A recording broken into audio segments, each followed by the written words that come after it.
Fairgrove may be small, but we still have some great restaurants. We asked some teachers and students about their favorite food in town. My favorite place to eat in Fairgrove is the Time Traveler Cafe.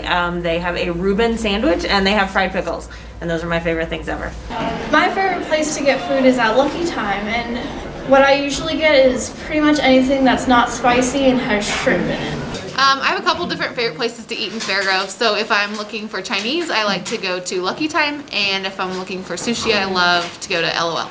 Weirdly enough, Come and Go, because like you can just get whatever you want, and there are a different variety of foods there. Let's bring it back to March 2020. This was an uneasy time with COVID rapidly increasing and a seamlessly endless quarantine soon to come. Obviously, a lot can change in a year, but in our case, it was a bit more severe.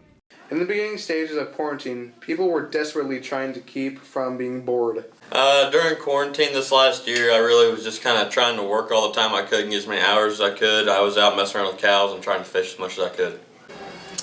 I didn't really expect quarantine to go as long as it did. I kind of thought we were going to be on maybe like a 2-week, 3-week break, and then things would start getting back to normal. I don't think any of us realized just how intense and scary this virus was getting. So I figured it out pretty quickly after the 3rd week, but initially I did not think we would be in quarantine that long. I've grown a lot this last year by finding a couple of good jobs, and I've been trying to work as many hours as possible, although they've not been very fun. I've just been trying to keep my head wrapped around each one of them. We did a lot of things different for quarantine. Normally we go hang out with family, do barbecues, go to concerts, but we didn't do any of that this summer. We bought a swimming pool and a trampoline for our daughter, and we just stayed home and hung out. We've pretty much been doing that ever since because I'm pregnant, so we've been playing it extra safe. So it's been pretty different for us and a little frustrating, but hopefully soon things will get back to normal.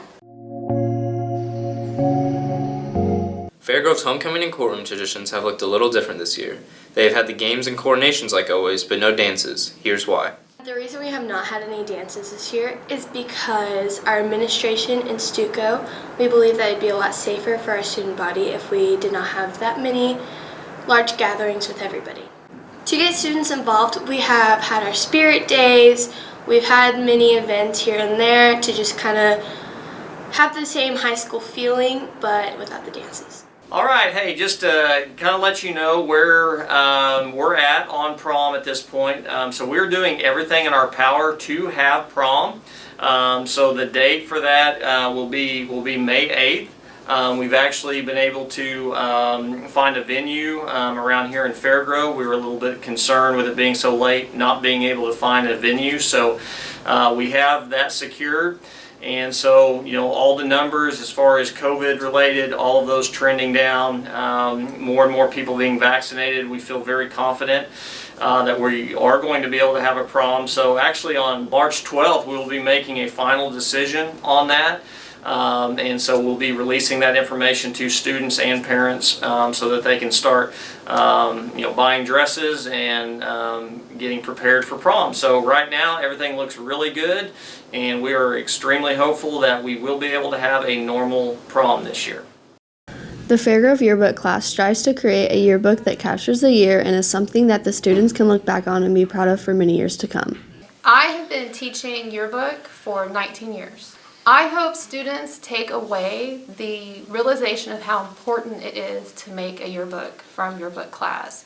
I think people underestimate paper in a day with so much technology, and when you go to a class reunion and you're trying to remember certain things, you'll probably go to the shelf and look at your yearbook. I've been in yearbook just my senior year, so this is my first year. My favorite thing about yearbook is going to all sporting events and taking all the pictures. I've been in yearbook for 1 year. My favorite part of yearbook is just going to all the events and taking the pictures.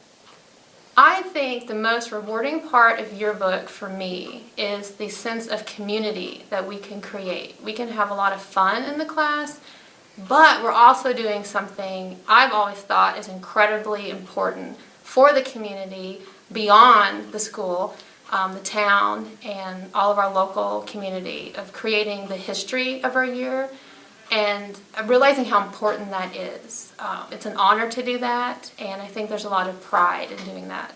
If you have any interest in taking yearbook class or have more questions, you can talk to or email Miss Beller. When I'm in extracurricular activities after school, it's usually like volleyball and basketball, which we have practice, so I don't usually get home until around 6. Balancing everything is definitely a hard task. Getting home at 6 and then still having an hour or two of homework and then trying to have a social life on top of that definitely exhausts you. So does it seem to be difficult to balance extracurricular activities and just my life? Probably, yeah.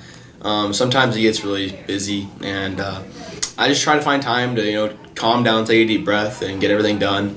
It's a little difficult, but I think it's building character for sure. So I balance my time with homework and all the other things I do by just setting out a time.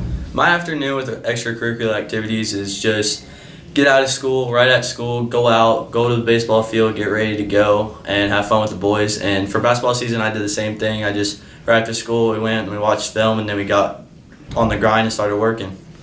Balancing schoolwork and activities, it's a pretty hard task for me. You just gotta make sure that it's your number one focus after you get out of practice and go home, and just make sure that you're doing it and you're getting it done and bringing it to school. And for me, sometimes it's easy to get distracted because there's a lot of things I'm doing, but you definitely need to make sure that you're on top of it so you can. So I think it's just about setting priorities and knowing what's most important.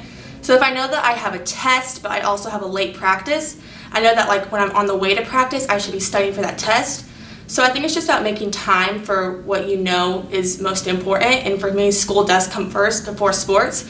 So I do always take that extra step and put school first. So how do I balance homework with other activities?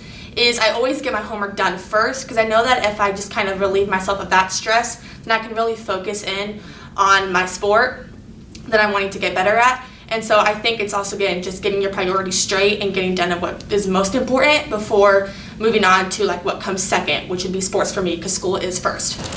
Balancing activities at home and school can be hard for most students, but here at Fairgrove, we tend to make it work the best we can.